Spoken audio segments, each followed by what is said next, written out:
Mika, retour en équipe première, un but sur penalty et puis une passe décisive. Raconte-nous un petit peu ton retour. Ouais, c'est une belle entrée, j'y crois pas un peu. Après le but et la passe D. Puis bon, c'est bien pour l'équipe parce qu'on perd des 2 à la mi-temps, on revient à 3-2. On mène 3-2, c'est dommage qu'on prend ce troisième but. Au niveau des sensations, comment tu te sens? De mieux en mieux. Bon, c'est dur de revenir, mais je me sens de mieux en mieux.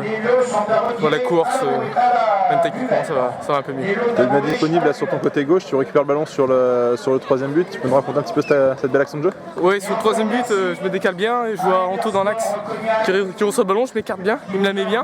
Je vois Flo dans l'axe, je la mets tendue, il coupe, il marque. Quoi. Belle tête. Aujourd'hui, c'est quoi? C'est 2 points de perdu ou 1 point de gagné? Mais quand on perd 2-1 à la mi-temps, on va dire que c'est dommage parce qu'il faudrait être 2 points. Je pense que c'est 2 points de perdu quand même parce qu'on a domicile. Quand on mène 3-2, on doit tenir le score. Bon, au niveau de tes coéquipiers habituels de la baie, donc match nul 0-0 à Neuville, qu'est-ce que ça m'inspire comme résultat? Ouais, c'est bien, je veux que ça m'étonne toujours aussi dur avec JD et Paille, et puis tout le monde aussi. Non mais c'est bien, c'est un bon résultat pour eux. Merci Mika. Ouais, merci. À fil d'aujourd'hui, tu as suivi à cause d'une blessure le match en tribune. Quelle est l'analyse, quel est le regard que tu portes sur cette rencontre? Dans l'ensemble, une meilleure rencontre, avec beaucoup plus de jeux de notre part, et on s'est créé beaucoup de situations, ce qui était un peu notre petite faiblesse ces derniers temps. Parce que sur les 5 depuis La Rochelle, le match de La Rochelle, donc au mois de janvier ou février, on ne s'était pas créé réellement de situations pendant les matchs. On avait des petites occasions, mais Chauvigny on marque sur un coup de pied arrêté, sinon on n'avait pas marqué encore de but. Donc voilà, c'est très intéressant. Je crois qu'on revient jamais dans les matchs, et là ça faisait quand même, on est revenu quand même 3 fois. Donc sachant qu'on a pris l'avantage pour le 3-2, on s'est fait égaliser malheureusement. Mais ouais, une bonne partie des coéquipiers, donc voilà. Quel est le sentiment du vestiaire? Parce que je présume que tu as été dans le vestiaire après la fin du match. Quel est le sentiment qui prédomine dans le vestiaire à l'issue de cette rencontre? De la déception, parce que on prend les 2 premiers buts, c'est de la tête, c'est des buts évitables, manque de communication. Voilà, et des fois sur le premier but, on doit parler à Vito, Do. Voilà, on se parle pas assez, le coach nous l'a bien dit à la mi-temps. En deuxième mi-temps, ça a été beaucoup mieux. Voilà, je pense qu'on aurait pu marquer beaucoup plus de buts, enfin ils auraient pu marquer beaucoup plus de buts. Mais voilà, bonne partie de l'équipe, et j'espère qu'on se ressaisira la semaine prochaine à Saint-Pantalon pour essayer de gagner et faire un bon match dans l'ensemble et se créer beaucoup de situations de but. Voilà. Un petit mot personnel, niveau de ta blessure, qu'est-ce qu'il en est exactement? Une sciatique, j'ai une nerf sciatique qui fait que bouger depuis maintenant 3 mois. Je joue je jouais, mais j'avais toujours un petit pet au talon, ma jambe droite déconne un peu quoi. Donc voilà, à mon âge c'est pas terrible. Voilà, je vais essayer de me remettre d'aplomb, m'arrêter comme il faut, je vais me soigner et j'essaierai d'être du déplacement de Saint-Pantalon. Et voilà. J'ai une dernière petite question pour toi. Quand on est compétiteur, c'est pas dur de suivre la rencontre en tribune? Ah ouais, ceux qui me connaissent un peu, ouais, c'est difficile, moi voilà, j'aime gagner. Ouais, je suis vraiment même peut-être un peu trop des fois. Et ouais, je voulais mettre les crampons, mais voilà, faut savoir s'arrêter. Je pouvais pas, j'étais pas en capacité, j'étais pas capable de jouer. J'avais ma jambe qui me lançait et tout. Donc voilà. Merci Afine. Match nul 3 partout contre Isle. Au regard de la physionomie de la rencontre et puis également de la domination de Cognac, est-ce que pour toi c'est un point de gagné ou 2 points de perdu? J'ai quelques regrets quand même, voilà. Faut être très clair. Je pense que les joueurs aussi sont quelque peu déçus. Ceci étant, on a été mené 2 fois au score, on a été mené 1-0, on revient vite à 1 partout, et on a été mené aussi à la pause de 1. Après, on a réussi à renverser la tendance et bon, on prend ce 3e but évitable, me semble-t-il. Et puis après, la fin de match est plutôt équilibrée, avec des situations offensives de part et d'autre.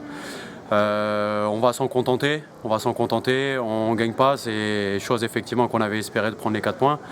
Maintenant ça fait quand même partie des bons matchs nuls, avec beaucoup de situations offensives, chose qu'on ne s'était pas créée ces derniers matchs, donc c'est plutôt intéressant dans le contenu, j'ai trouvé. Et dans l'attitude, l'état d'esprit, les joueurs ont été irréprochables, donc ils se sont lâchés, ils ont tenté, ils ont osé. On a encaissé 3 buts, certains évitables, mais au moins on a marqué 3 aussi, et ça faisait longtemps que ça ne nous était pas arrivé. Justement, c'est très bien, c'est la transition que je voulais faire, à savoir que dans le côté de la satisfaction, effectivement, il y a ces 3 buts de marqués. Peut-être au niveau des points négatifs ce soir, la défense qui a concédé 3 buts sur Jelon. Quelle est l'analyse que tu fais au niveau du travail défensif et du contenu défensif de l'équipe ce soir? Je crois que c'est un état d'esprit, on a manqué un peu de concentration, c'est ce que je leur ai dit à la pause, on a manqué de concentration, de vigilance, on s'est focalisé sur le ballon et puis on a oublié un peu les adversaires.